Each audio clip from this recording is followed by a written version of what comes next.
How many discounts does USAA Auto Insurance offer? Too many to say here. Multi-vehicle discount, safe driver discount, new vehicle discount, storage discount, legacy. How many discounts will you stack up? Visit USAA.com/auto discounts. Restrictions apply. Shh. Hear that? Big waves are calling. Dive into refreshment with Kona Big Wave. Tropical flavor and the taste of aloha in every drop. So crack one open and let the great taste roll in. Kona Big Wave, Liquid Aloha. Copyright 2025 Kona Brewing Co., St. Louis, Missouri. Mahalo for enjoying responsibly. Ready to level up your Tudor history game? Then don't miss Forging a Queen, Catherine of Aragon Before England. This 6-week online course dives into the fierce, fearless life of young Catherine before the crown, before the heartbreak. Led by Dr. Emma, who basically lived in the Spanish archives for a decade and a half, this is not your typical history class. Let's go forge a queen. Visit the show notes to sign up. This is the Tudors, Dynasty, and Beyond podcast. History with a twist. And now your host, Rebecca Larson. Hey, I'm your host, Rebecca Larson, and welcome back to the show. Well, I am so excited to welcome back again Dr. Emily Lalande to the show. Welcome. Thank you. Thank you so much for having me back again and so soon. Well, the last time we talked, I'm just going to say all of this in like the English way to say it. I'll let you do the French stuff. But the last time you were here, we talked about Margaret of Angoulême, the sister of Francis I, and I just had such a good time chatting with you on that subject that pretty much immediately after I was like, when can you come back so we can talk about Margaret of Valois? The feeling was mutual. I had it's just so exciting after spending so much time writing to actually just be able to have conversations about these women now. Yeah, you have all of this information stored in your brain. You're like, I just need to release it. Exactly. It all needs to go somewhere. Well, here is your platform for today. Perfect. Let's start out because I feel like the name Margaret of Valois is well known, but there might be some people who just really focus on the Tudors and they don't look at the connection to the French court. So can you just quick give us a background on who she is and where she comes from? Yeah, so Margaret de Valois is the youngest daughter of Catherine de Medici, and everybody, if you know anything about early modern history, you probably have heard the name Catherine de Medici. She was this amazing Italian-born French queen who then became regent and was this ultra powerful woman in 16th century France who then ends up getting blamed for a lot of what goes wrong in 16th century France. And Margaret actually shares that with her mother. She gets a lot of blame for things going wrong in her lifetime, but she's a French princess, and she dies when she's 19 years old, marry the King of Navarre, which is, as I talked about last time, this small kingdom located really between France and Spain. At this point, Navarre has changed hugely. It's after the Reformation's really taken hold. It's become this Protestant stronghold in basically in Europe. And so Marguerite, who is Catholic, marries Henry of Navarre. And what she is best known for, her name comes up the most often, is around the St. Bartholomew's Day massacre, which was, I'm sure we'll get into it, but this big months-long outbreak of mob violence, not just in Paris, but then across France between the Catholics and the Protestants. And so it all breaks out in the week after her wedding. So she gets married, she celebrates her wedding, and then all of a sudden there's this very brutal massacre at her doorstep. And that's basically where most people know her from. Obviously, there's a lot more to her story, but she's very much this kind of image of a bloodstained bride. It's a very famous image. I was just going to joke, well, the episode is over now. She just gave us the whole life story, but there was so much more. Yeah. That's there's so much media and stuff. She is someone that has been given a lot of attention in French media. Alexandre Dumas wrote a book about her that got really famous in the 1800s, and it became a movie. And so again, she's always kind of painted as her life revolves around this one incident, the St. Bartholomew's Day Mhm. massacre, when really she lived way past that and had a lot more going on than just surviving through this massacre. Yeah, yeah. I confessed to you before the show that I had to hop on Wikipedia to get a quick, like, version of her history. And just skimming over that Wikipedia page, I was like, holy cow, this woman had a super eventful life. Yeah, no breaks. There's like one period of her life that like wasn't super eventful. That was her little break time. But then no, she always had so much going on. Yeah, she did. So honestly, when I think of her, and this is Mhm. probably going to help some of the people who are Tudor lovers, is I think of her as the sister-in-law of Mary Queen of Scots. Yes. So she is the sister-in-law of Mary Queen of Scots. She and Mary Queen of Scots never spent that much time together because Marguerite was about a decade younger than her. Oh. So by the time that, yeah, Mary Queen of Scots, like Marguerite was still in the nursery when Mary Queen of Scots briefly became Queen of France. So she was her younger sister, younger sister-in-law. Mary Queen of Scots spent a lot more time with Margaret's two older sisters, Elizabeth and Claude. They grew up more so in the royal nursery together, whereas Marguerite came along a bit later. Mm. What also really links her to the Tudors is that two of her brothers, Henry, the Duc d'Anjou, who eventually becomes Henry III, and then her younger brother, Francois, they are both proposed as like matches for Elizabeth I in her great kind of like marriage game. That's right. They are so interconnected, aren't they? Like, They are, and like one of my favorite things that I found in my research, because I'm a huge Tudor lover too, though I do have like number one spot in my heart is for the Valois because they were just so messy. But when I first opened up an edited volume of Margaret's letters, I was really excited to see that she had written a letter to Elizabeth I, which was basically just like being like, well, like I can't wait for you to be my sister. I'm so excited for you to marry my brother. Obviously, that never happened, but like just like such a funny letter to read retrospectively. yeah, I'm glad you brought up letters because that was the one of the things that I read. Was she a rather prolific letter writer? She was writing letters all the time. She was a very prolific letter writer. She wrote to, obviously, she was bouncing around a lot between the courts of Navarre and France. So wherever she isn't, she's writing masses of letters to. She's writing internationally to relatives. She's related to the Medicis of Tuscany, and then also related to so many other French and guess basically now like Swiss noble families. She's always writing. She's never without a quill and some parchment. And then most importantly, she wrote her memoirs, which I'm sure we'll get into again. But her memoirs take the form of letters. So even then, when she's writing her memoirs, she's still writing letters to someone. In this case, Brantôme, who's like a very famous intellectual of the time. Wow, that isn't that wonderful? Isn't that what we want from these historical figures? Is we want Mhm. diaries or memoirs, and she's like, "Here you go." Yeah, literally serves it right up to you on a silver platter, which is amazing. And like a lot of her correspondence has survived, which is also awesome. Because yeah, you just get such a cool glimpse into what was happening in the French court at the time through her. Yeah, I'm excited. Okay, so before we start talking about the memoirs, I do want to talk a little bit about like the parallel lives between Margaret of Angoulême and Margaret of Valois because I immediately saw parallels, and I assume that's why in your thesis you bunched them together because there are so many. So Margaret of Angoulême was the aunt. Great aunt. Great. Okay, thank you. I had to think about that for. Oh, Yeah. right. Yes, because Henry II was the child of. Okay, Yes. gotcha. Yeah. So Yeah. let's talk about some of those parallels. Yeah. So obviously they both share the name Marguerite, which isn't really a parallel, but it's still fun.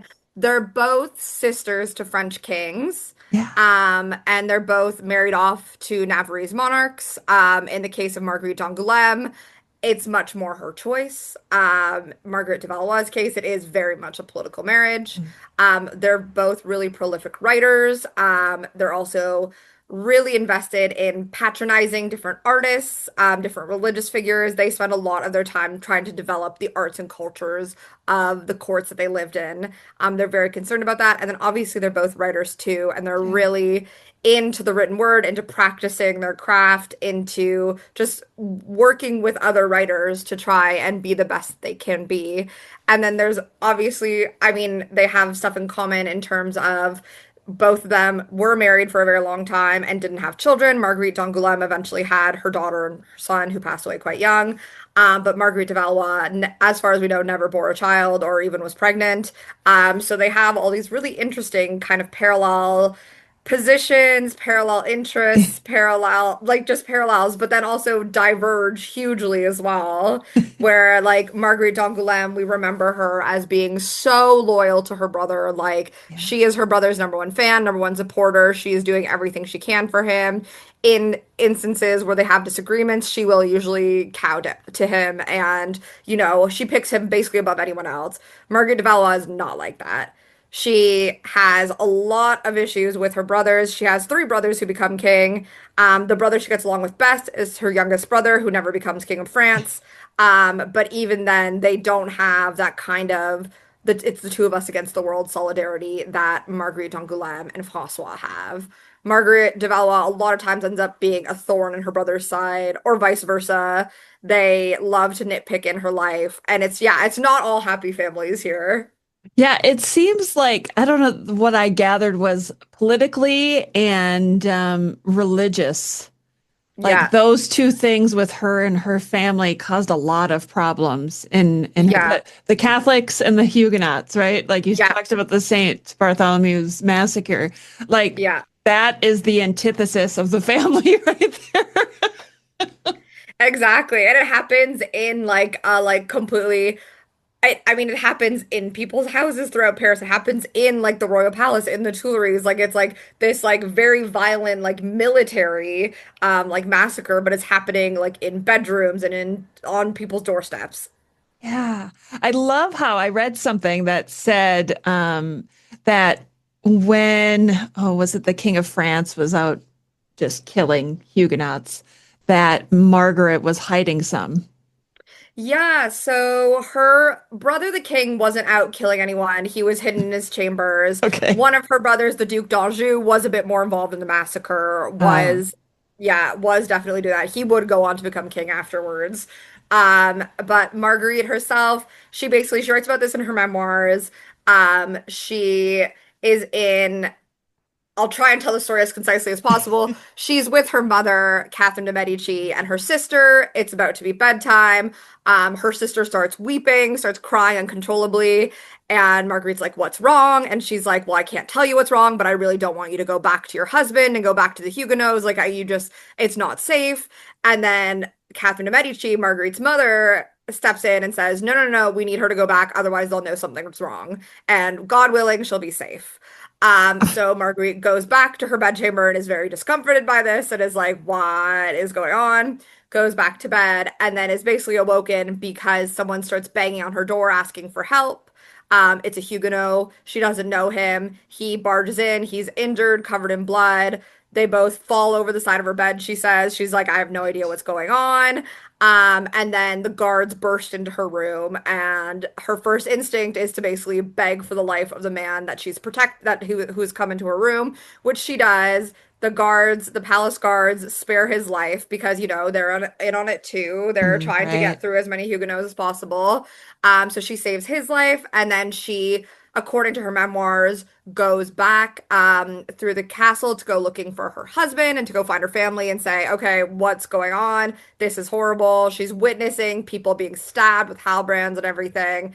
It's very graphic. She saves the lives of two of her husband's gentlemen, d'Armagnac, and I cannot remember the name of the other one, but they are loyal Huguenots, and she just intercedes for them, saves their lives, and then attempts to do the same for her husband. Yeah. Oh, So she okay. does really in the midst of kind of carnage and fear for her own life. Like she is very much at risk if people didn't, she could have been. It's not like now where like what the Queen of England looks like and you're walking down the hallway and you're like, well, oh, well, what her? She's the Queen of England. People knew what Marguerite looked like if they lived in the castle, but when there's these violent mobs going on, she could have been a victim of any Yeah. kind of violence, just like anybody else. Yeah. So for those who haven't put all the pieces together, Yes. why was she in danger? So Marguerite her family, the Valois, are very staunchly Catholic. She is staunchly Catholic. She, in 1572, gets married to Henry of Navarre, who is a Huguenot, who is Protestant, as a part of a peace treaty for the French Wars of Religion, which are these really violent conflicts happening between the Huguenots and the Catholics. And so, as a part of the peace treaty, they get married. Then this puts Margaret in this really weird, uncomfortable position where basically, and she writes about this again, her memoirs are a retrospective, so that's, you have to take it with a grain of salt. She's writing from a point in the future, but she writes that like right away she becomes concerned that neither side is going to fully trust her, which is exactly what ends up happening. So she's married to a Huguenot, which means her Catholic family, the Catholics don't trust her anymore. They're like, she's going to feed everything back to her husband. And then her husband and his people don't fully trust her because they're like, well, she's a Valois, she's Catholic. Yeah. So she becomes kind of a figure with, on one hand, you see her on both sides, but on the other hand, she's really on neither side. She's kind of politically isolated. And in the St. Bartholomew's Day massacre, it was again it started after the attempted assassination of a Huguenot leader named Coligny, Gaspard de Coligny, Coligny. And he survives, and then they decide, a bunch of French Catholics, to try and take out the Protestant leadership. So that's how it starts. But because these wars of religion have been going on in France for like decades now, there's so much simmering resentment between the Huguenots and the Catholics. You know, there's been like any civil conflict, like they're like, your grandfather killed my grandfather. Like there's all this happening. So the second there's any instance of violence, it becomes impossible to kind of staunch that wound. So though the Catholics go and try to finish off the admiral, they then kind of inadvertently create this whole massive riot throughout Paris where all these Catholics who were living in Paris had suffered under a Huguenot kind of incursion into the city, then turned against all the Huguenots who came here for this royal wedding of like tolerance and peace and everything, and started massacring them like pretty indiscriminately, like women, children, everybody was at risk. And I was just reading, Leonie Frida wrote this great book about Catherine de Medici called The Serpent Queen, which a TV show is based off of. Okay. And in it, she talks about how thousands and thousands of people died, and it wasn't just Huguenots being murdered by the Catholics. It was kind of became, because there was so much violence, just about score settling. So people, lots of Catholics died too. They would be neighbors murdering neighbors. And just like, again, settling any kind of scores, being like, oh, well, if I'm not going to get in trouble, it's a bit like the Purge. They're like, oh, I'm not going to get in trouble tonight. Like, this is all that's going on. Let me kill this guy who I owe money to, so that way I don't owe him money anymore. Right. Now, I know it's a horrible thing to laugh about, but it is actually kind of a great analogy because it's just a time. Yeah, it's a time. I say a night. It was over several days where it's just like laws don't apply. The royal family loses complete control over the population. So really, anyone is at risk. So her going out of her chambers where she's safe, where the guards are, it's risky for her. Like again, anyone could run into her and do anything.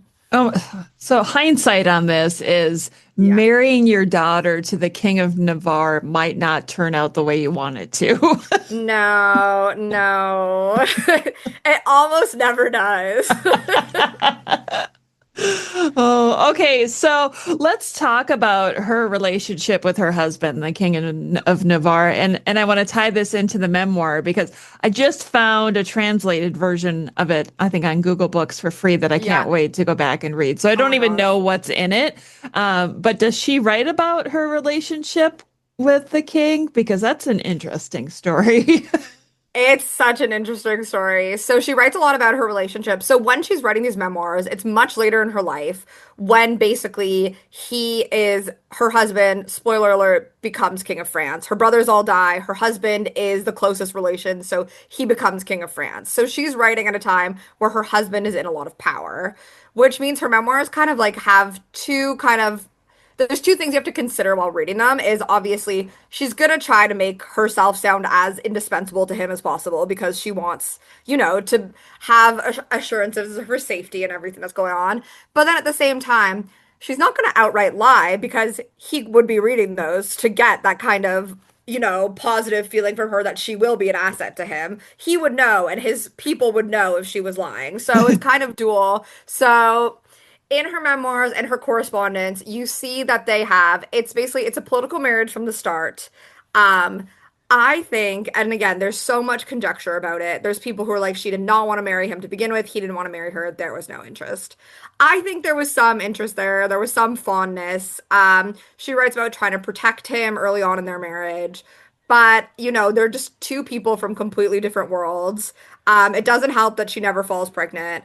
And what really doesn't help is that Henry of Navarre, who becomes this great king for France later on, is quite tolerant, is really like he's the founder of the Bourbon dynasty. Like he does a lot for France. But he has this like really weak spot for women. He always has a mistress on the go. And it's not just that he always has a mistress on the go, but he really, I think, uses women a lot of the time. His mistresses will always be pawning their jewels and stuff to help him pay for his wars. He's always really using women to get what he wants and then kind of discarding them. It happens, and he's making these huge promises. He's promised at least three of his mistresses that he will depose his wife and marry them instead. He is always making promises he can't keep. The women then help him, and then he's like, okay, on to the next one. He's this great king, but also this absolute menace to women. So their marriage does not go well because he, starts picking up mistresses instantly. His first mistress is this young girl called La Belle Fosseuse. That's what they call her, like the beautiful Fosseuse is her name. And she's a young girl, and right away he's promising her, or at least she says he's promising her, he's going to marry her. Which then creates this really kind of unsettling situation with Marguerite, who then has to live with this girl being in her court. And then this girl is being like, I'm going to replace you. He's not really respectful about his extramarital affairs. Like you think back to like Henry VIII, and Henry VIII was never respectful about his extramarital affairs. But you think of like his earlier affair with like Bessie Blount and with like Catherine of Aragon. Yeah. That at least it wasn't so much in her face where she was like having it all the time. We can't forget Henry II. I mean, he flaunted that. Oh yeah, Diane. Oh yeah. No, but still, like one thing that Henry IV does that's so crazy is that when La Belle Fosseuse gets pregnant, he asks Marguerite to help her through the labor and everything. So he has his wife helping his teenage mistress. Oh. It's just a disaster. So it's not a great marriage for her. On her side, too, she is a romantic. Like, a lot in her writing, you see, she has all these beautiful ideas about love. She may or may not have wanted to marry the Duke de Guise before Henry of Navarre. She, in her memoirs, denies this and is like, this is a plot made up to, like, make my name, mar my name. But the Duke de Guise is this young, handsome, dashing guy. She grew up with him. He's Catholic. The Spanish ambassador says they were definitely having a flirtation at this time, and they were probably like looking to get married. So, take it with a grain of salt. But she is this romantic girl who follows her heart. So kind of being in a marriage like this is not really so great for her, where her husband is, flaunting all of his other relationships in her face. She is trying, like, she's going to all these baths to encourage conception and everything. It's not happening.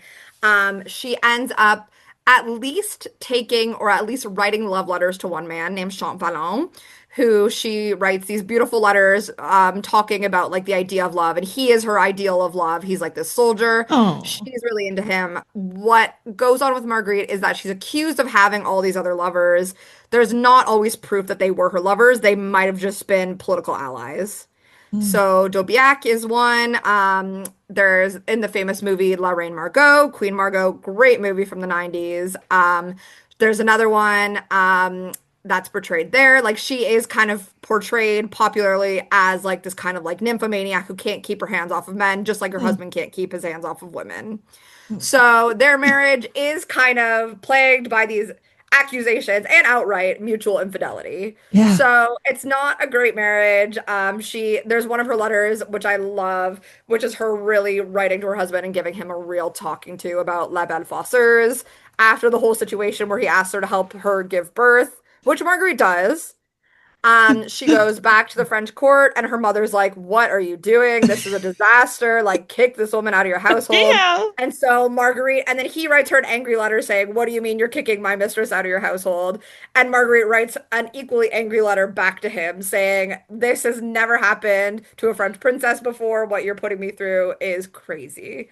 So they have this kind of, I don't want to say they're enemies because they're not. They end up being allies a lot of the time too. But like I said, he does not always appreciate the women in his life, including Marguerite.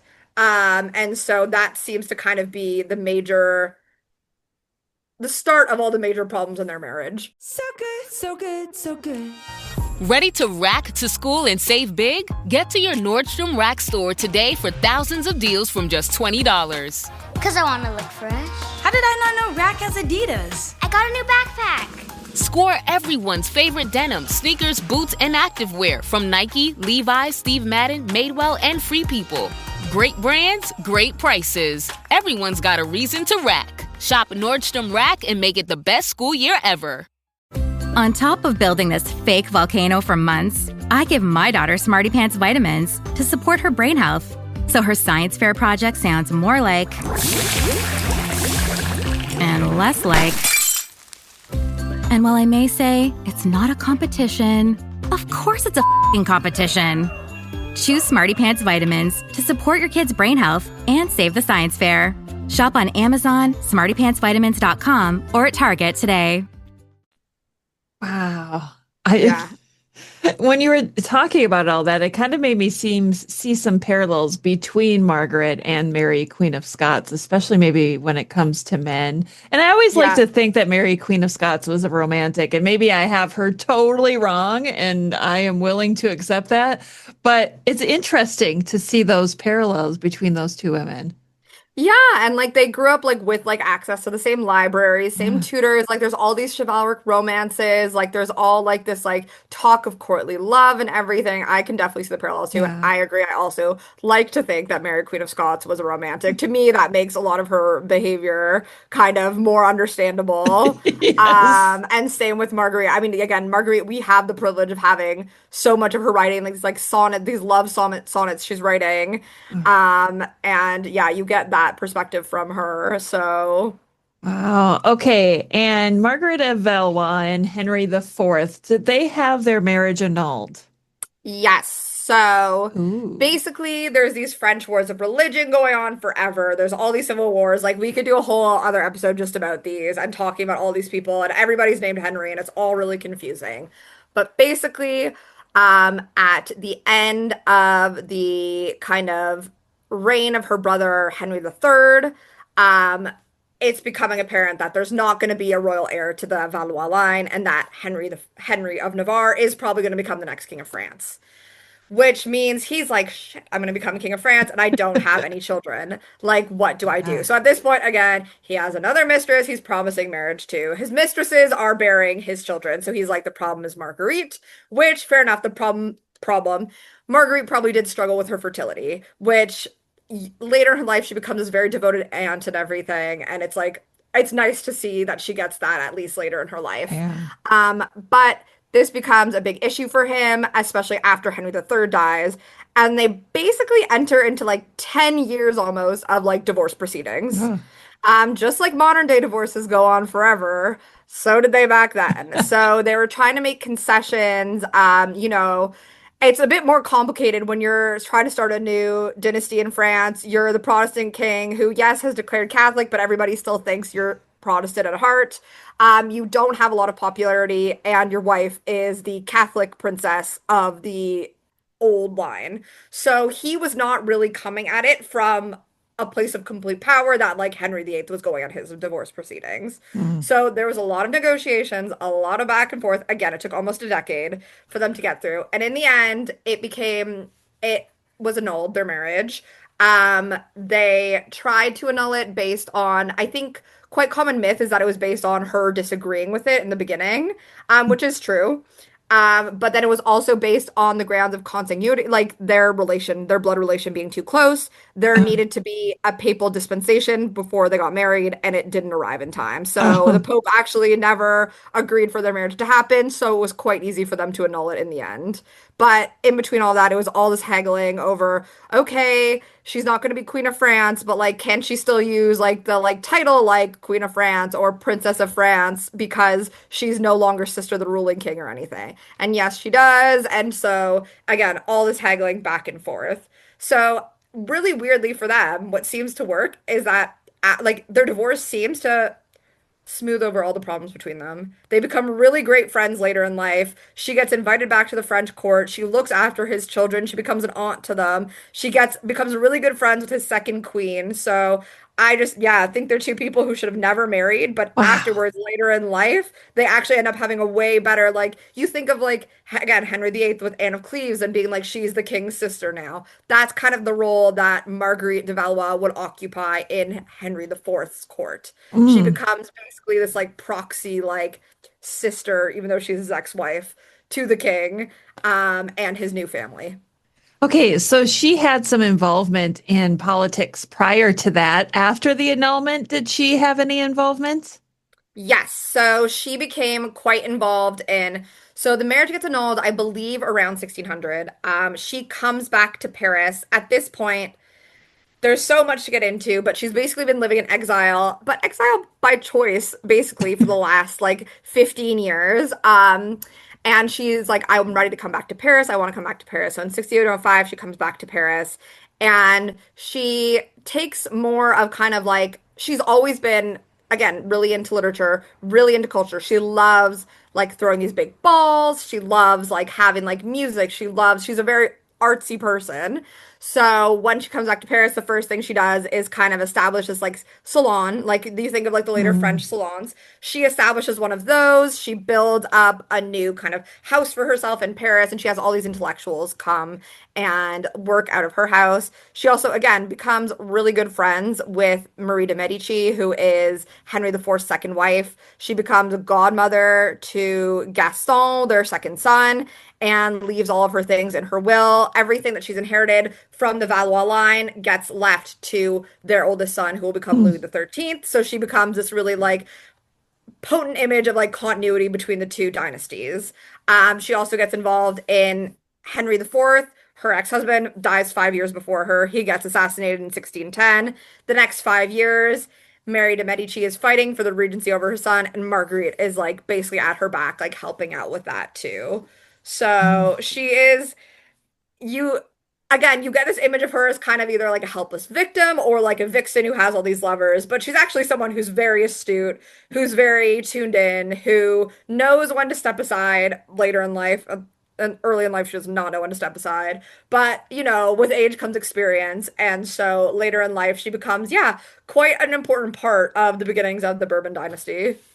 I have always been fascinated by the reign of Henry II because it's so similar to the Tudor drama. You know, like Yeah. you just look and you go, "Whoa, there is a lot of drama going on here," and I could just eat it. I could just eat it with a spoon. I love it so much. I know. And like, there's so many like Henry II of France, like Marguerite's dad, is just such a character, and he has all these characters, and like it's so like you almost see like why coming Catherine de Medici being the wife of Henry II, coming from what she's seen there, Marguerite basically is her least favorite child. And you kind of see why, because Marguerite, in so many ways, is so similar to her father, is in some ways, I think, honestly, similar to Diane de Poitiers. She's like this big, like, cultural person. Like, she's very into that. You know, and also, and again, in Leonie Frida's book, she talks a little about this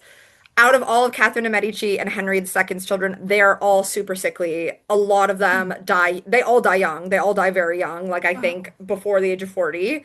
Marguerite is the only one to like live into like well like into her adulthood. I think she dies when she's about 60, Oh, yeah, 60 something, wow. 68 maybe.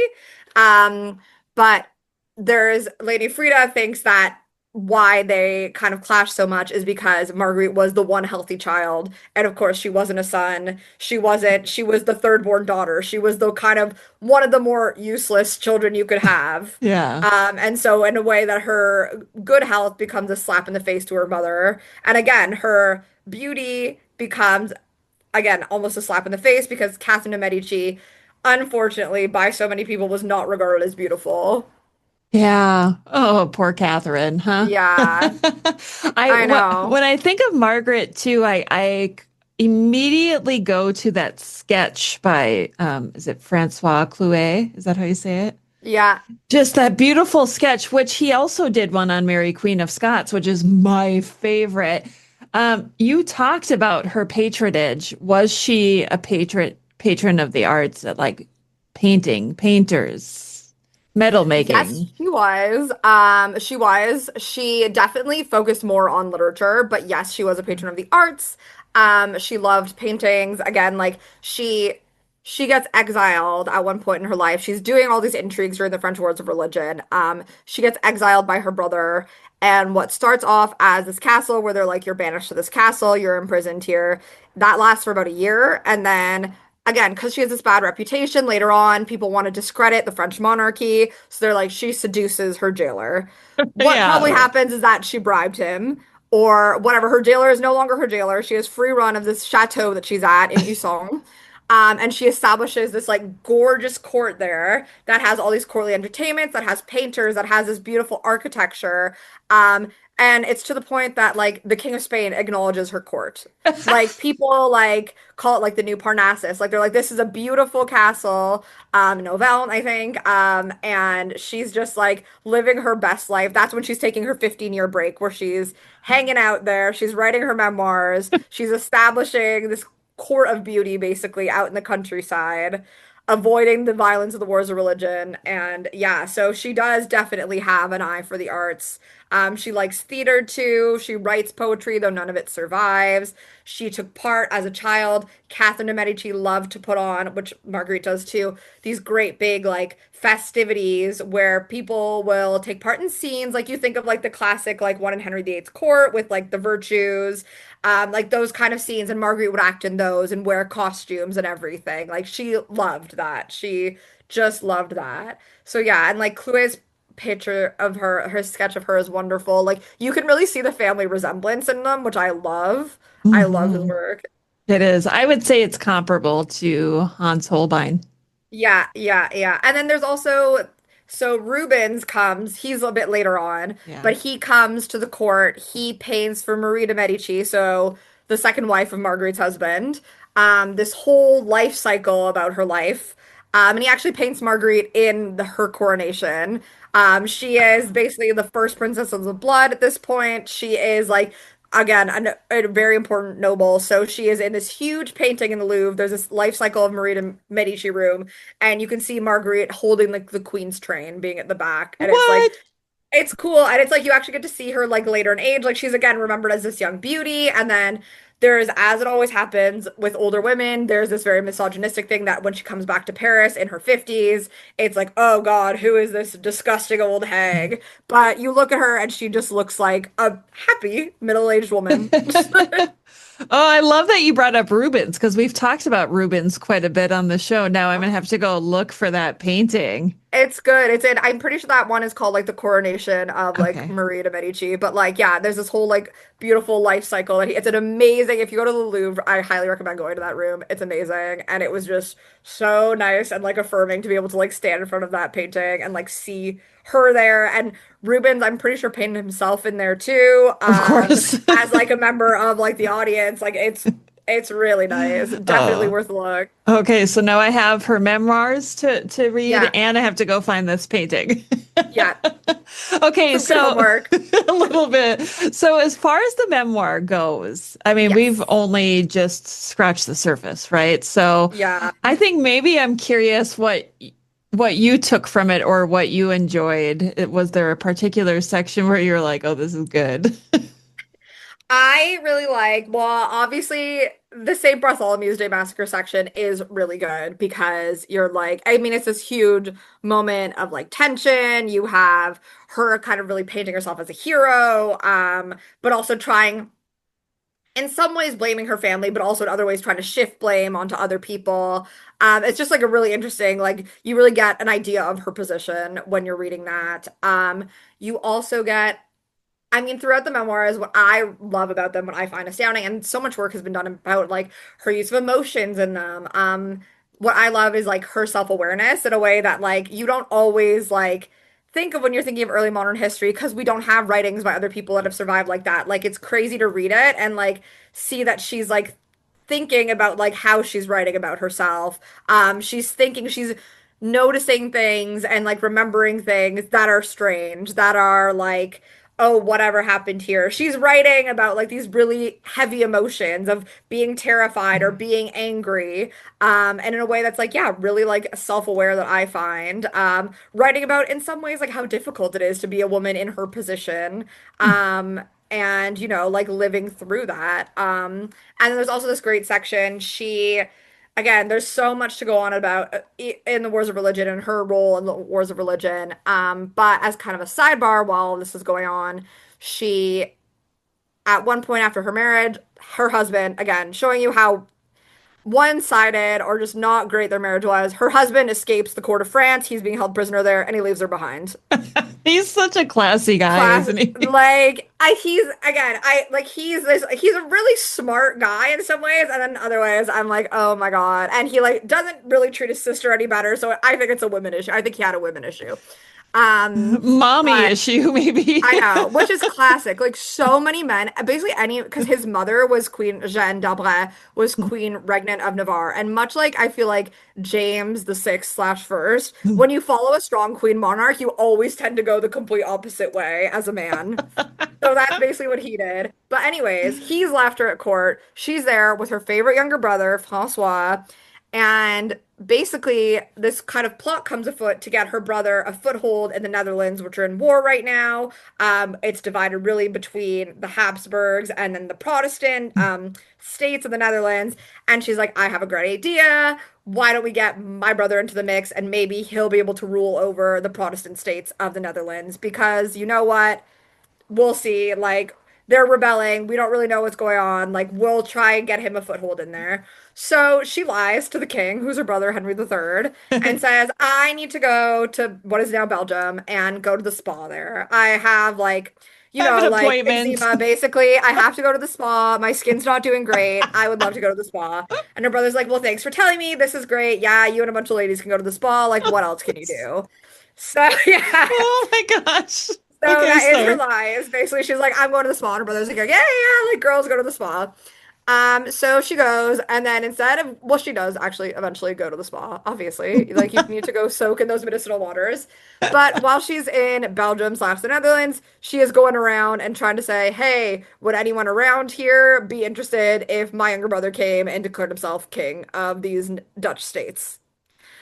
So she's going around, she's kind of acting like a spy for her brother. She's meeting the Duke of Alba, who is like Philip II's representative there. He's basically in charge of the Netherlands. He's the scary guy. And she's just, you know, like just putting on like a pretty face, smiling, getting through everything. In her memoirs, she talks about eventually the Spanish figure out what she's doing. They're not happy about it. Her brother is not happy about it because he's like, you're creating this diplomatic crisis for me with the Spanish. What are you doing? So she all of a sudden, all of her freedom of travel and everything is at liberty. So she writes this whole section about how she basically escaped from the Netherlands on horseback, like ran home back to France to get out from being caught by the Spanish. It's really funny. And then eventually to the safety of her own castle. But it's a great section because it's really like she is someone who, yeah, later in life learns how to be subtle, but at that point of her life is very audacious. Again, I think it comes with the really romantic side of her. She wants to be a hero. She wants to be someone who can like change the world, who can be politically indispensable. Like she sees herself as like being a counselor to her brothers who don't want that for her. But and her husband doesn't want that for her either. And she's really someone that's like really that's where a lot of her issues come from. She wants to have a bigger role politically and no one wants to let her. And so that section is just really fun to read because it's, she's on her little incognito spy mission. It goes badly, and then she's in this race against time. And the way she writes about it is so nonchalant, where she's like, "Oh yeah, I'm in this house, and they're like firing cannons at us, and like that was kind of crazy. But anyways, we got out, and it was fine." And you're like, "What? You're talking about like people firing cannons on you, but like it was okay?" Yeah. Wow. Yeah.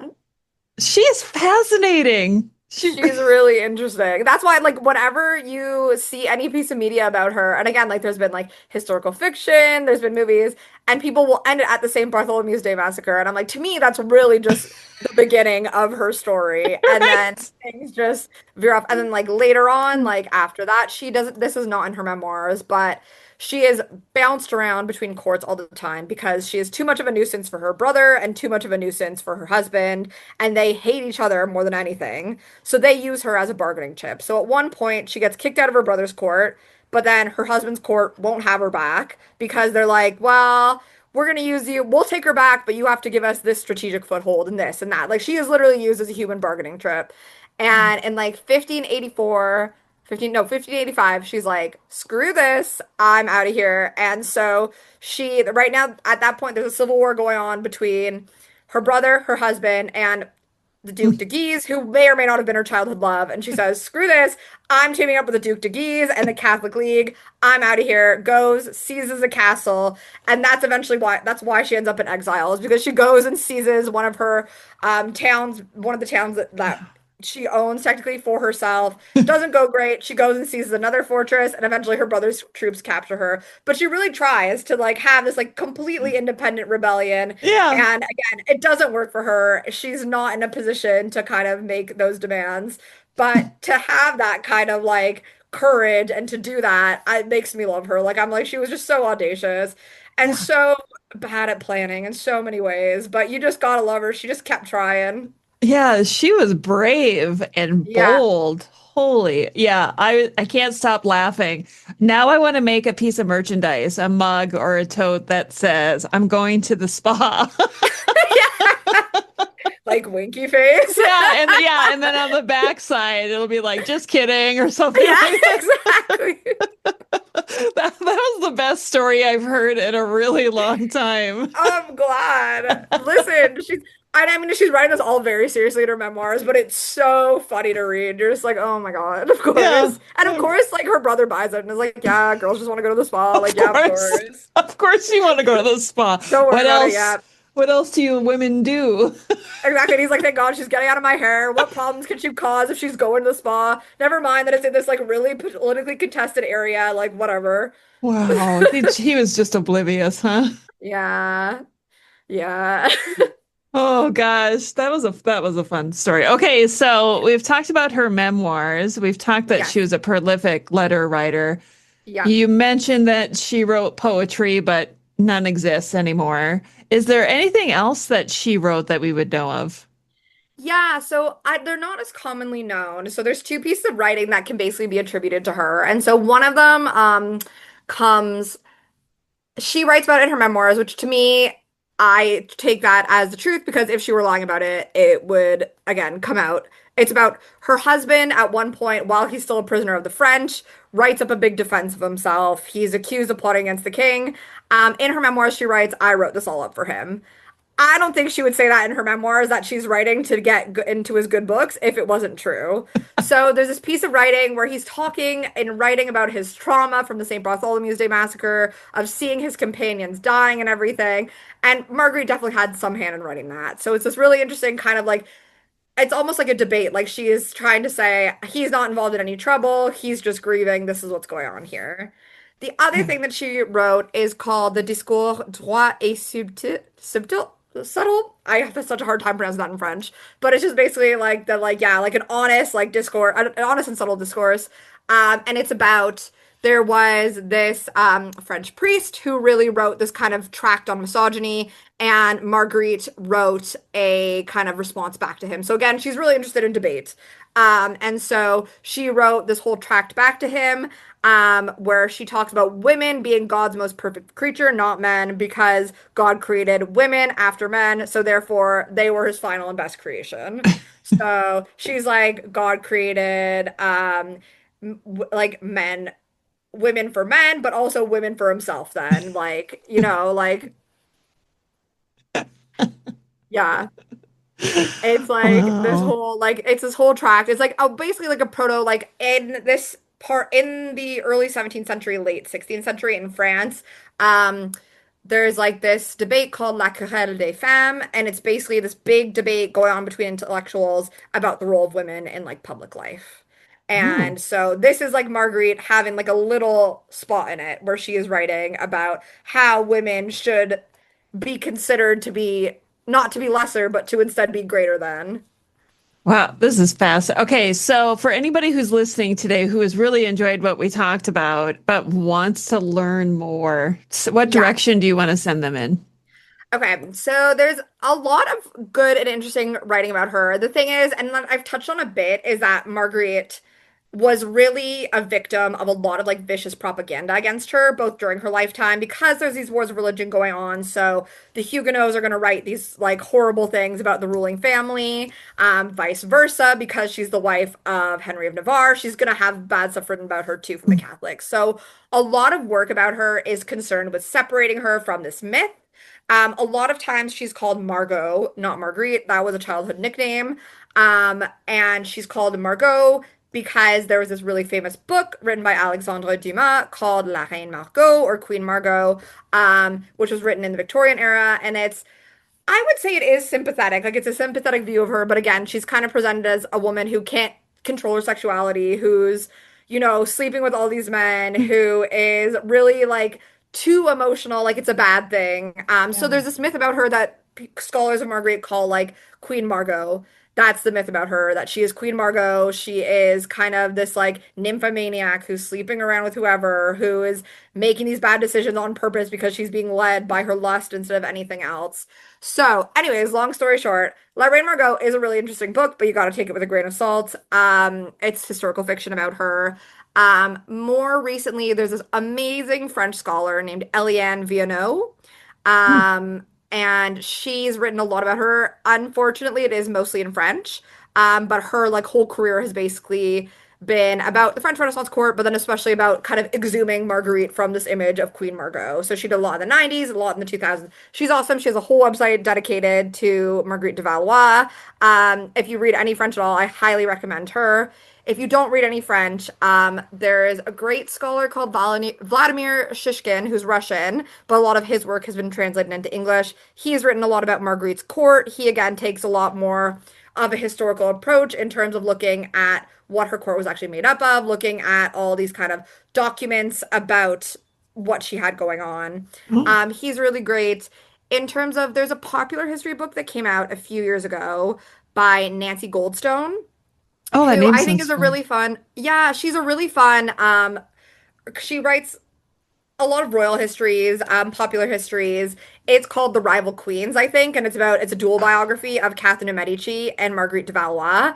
I like that book. I don't think it's perfect by any means. She falls into a lot of like the traps and tropes, and like she falls into very much saying Catherine de Medici and her daughter were rival queens. That wasn't really what was going on between them. Like what was going on between them was a lot deeper than that. But I think it's a great launching off point to learn more about her. Unfortunately, in a lot of queenship studies, she is like kind of a footnote because she isn't Queen of Navarre for that long. She's Mm. never really Queen of France.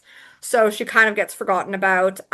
There's also Kathleen Wellman, who I think I pitched her book last time Yeah. too, but she wrote this great book about like queens and mistresses of Renaissance France. And Marguerite gets a chapter in it, and it's a really good chapter, and it's in English. I think it's available. I read it when I wasn't in academia. Like I'm pretty sure I got it from my local library Okay. on Libby. Love Libby.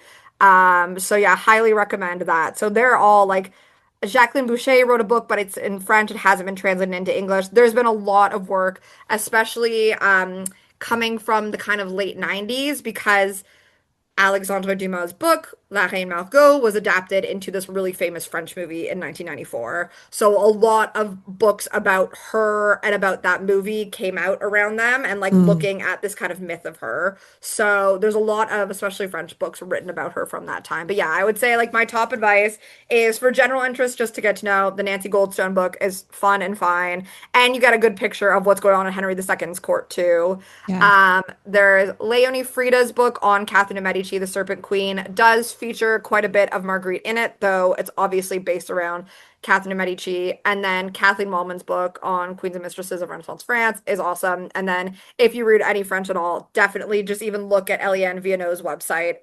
She's done so much work on there and made so much accessible. Just got to give her a real shout out. You'll have to send me the link for that one so that I can I include that gladly will. as well. Oh my gosh, Yeah. I've had so much fun chatting with you again. Me too. And now I want to know, when's your book coming out? Great question. I just graduated. I had my ceremony last week. So that's Yay! good. So yeah, now it's getting, my thesis into kind of publishable material. Wow. Well, I think if you can include these videos when you submit this to publishers, they will see your enthusiasm for the Thank subject. you. That's one thing I am. I'm always enthusiastic. Enthusiasm is infectious, isn't it? Like Yeah. and when you're so passionate about something like you are, it excites the people around you. Like I love chatting with you because I just get all excited. Thank you. Me too. I mean, yeah, it's a great conversation. You're always asking great questions and giving me the kind of space I need to just ramble on and tell these stories. Oh, thank you so much. Well, after we talk today, now I already have some ideas for future episodes that we can do together. So Absolutely. I can't wait. All right, Emily, thank you Anytime. so much. No problem. Thank you. Thanks for listening to Tudors, Dynasty, and Beyond. If you enjoyed the episode, please take a moment to follow or subscribe wherever you're listening so you never miss a new release. And if you loved it, leave a quick review. It helps more history lovers find the show. Want to support the podcast and get bonus content? Head to patreon.com/tutorsdynasty. You can also find the link in the show notes of this episode. Join the conversation with Rebecca on social media at Tudors Dynasty. Until next time.